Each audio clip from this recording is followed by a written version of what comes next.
Hi friends, आज हम देखेंगे किडनी के बारे में। किडनी की एनाटॉमी एंड फिजियोलॉजी हम देखते हैं कि बेसिक इन्फॉर्मेशन जैसे कि किडनी एक ऐसा ऑर्गन होता है जो हमारे ब्लड में जो 75% टॉक्सिक सब्सटेंस है उसको रिमूव करने का काम करता है। जो किडनी है ये इसकी फंक्शनल यूनिट होती है नेफ्रॉन। अब हम देखते हैं इसकी एनाटॉमी। तो हम देखते हैं किडनी हमारे ह्यूमन बॉडी में एक पेयर में पाई जाती है। उसके आगे जो नियरली पार्ट होता है उसे हम बोलते हैं यूरेटर। ये इन्फीरियर साइड में जिस पार्ट में ओपन होता है उसे बोलते हैं यूरिनरी ब्लैडर, और जो यूरिनरी ब्लैडर से एक मार्ग निकलता है उसे बोलते हैं हम यूरिथ्रा। यूरिथ्रा इनकी साइज डिफरेंट डिफरेंट होती है मेल और फीमेल में, ये जेनेटिकली होती है। अब हम देखते हैं इसका कलर, ये रेडिश ब्राउन कलर की होती है, बीन शेप की होती है। ये इसकी सिचुएशन लास्ट थोरेसिक वर्टिब्रा से थर्ड लंबार वर्टिब्रा तक होती है। ये एब्डोमिनल कैविटी के डोर्सल इनर वाल्व से कवर होती है। इसकी लेंथ 10 to 12 सेंटीमीटर होती है। इसकी ब्रेथ 5 to 7 सेंटीमीटर होती है। इसकी थिकनेस 2 से 3 सेंटीमीटर होती है। इसका वेट 120 से 170 ग्राम होता है। अब हम देखते हैं इसकी स्ट्रक्चर। तो इसकी जो बाहर से अंदर की ओर या अंदर से बाहर की ओर स्ट्रक्चर देखते हैं तो हम देखते हैं किडनी दो जोनों में डिवाइडेड होती है। उसे बोलते हैं आउटर जोन, एक होता है इनर जोन। आउटर जोन को हम कॉर्टेक्स बोलते हैं, इनर जोन को हम मेडुला बोलते हैं। जब हम देखते हैं इनर साइड से यानी मेडुला से स्ट्रक्चर किडनी की, हम देखते हैं एक फनल शेप स्ट्रक्चर पाई जाती है, उसे हम बोलते हैं हाइलम।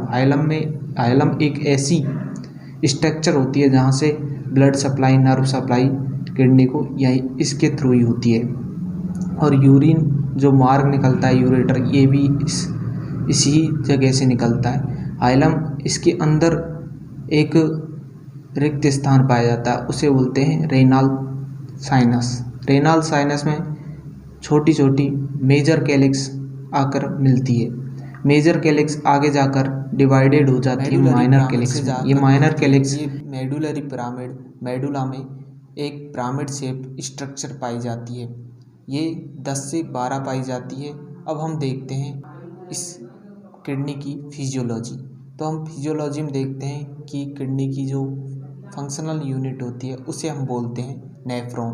अब हम देखते हैं नेफ्रॉन के पार्ट। तो फर्स्ट पार्ट आता है Bowman capsule, second PCT proximal convoluted tubes, उसके सेकंड इंफीरियर साइड में आता है लूप ऑफ हेनेले, और थर्ड जो पार्ट होता है उसे हम बोलते हैं डीसीटी।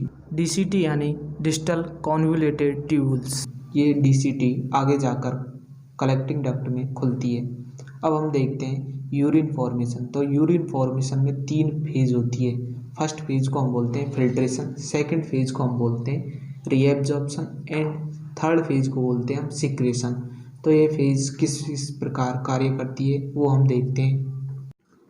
जब रेनाल आर्टरी बोमन कैप्सूल से होकर गुजरती है तो ये माइनर कैपिलरीज में डिवाइडेड हो जाती है। इन माइनर कैपिलरीज में जो ब्लड आता है उसका 1/5 भाग यानी 1200 ml ब्लड फिल्टर होता है पर मिनट में। अब हम देखते हैं कि इन माइनर कैपिलरीज में से ब्लड फिल्टर कैसे होता है। तो इन कैपिलरीज में एंडोथीलियम लेयर पाई जाती है, उनके नीचे जो बेसमेंट लेयर पाई जाती है बोमन कैप्सूल की, उनके नीचे पीसीटी में पोडोसाइट सेल पाई जाती है। इनके बीच में एक फिल्ट्रेशन स्लिट पाई जाती है, उनके थ्रू ये ब्लड फिल्टर होता रहता है। अब हम देखते हैं पोडोसाइट सेल रहती है, वो मेनली प्रोटीन को फिल्टर करने का काम करती है। अब हम देखते हैं पीसीटी। तो पीसीटी में 70 से 80% वाटर एंड इलेक्ट्रोलाइट्स का एब्जॉर्प्शन हो जाता है। आगे जब हम जाते हैं तो देखते हैं लूप ऑफ हेनेले। तो लूप ऑफ हेनेले इसमें डिसेंडिंग जो पार्ट होता है वो वाटर के लिए परमेबल होता है, और जो असेंडिंग जो पार्ट होता है वो साल्ट्स के लिए परमेबल होता है। अब हम देखते हैं डीसीटी। तो डीसीटी में मेनली आयन का सिक्रेशन होता है, उनमें से सोडियम आयन, पोटेशियम आयन और हाइड्रोजन आयन, क्लोरीन आयन आदि का सिक्रेशन होता है।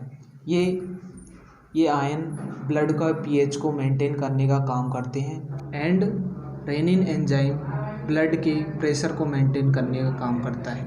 ये रेनिन एंजाइम जस्ट्राग्लोमेरुलर सेल्स के थ्रू सिक्रेट होता है। ये जस्ट्राग्लोमेरुलर सेल जस्ट्राग्लोमेरुलर अपार्टस में पाई जाती है।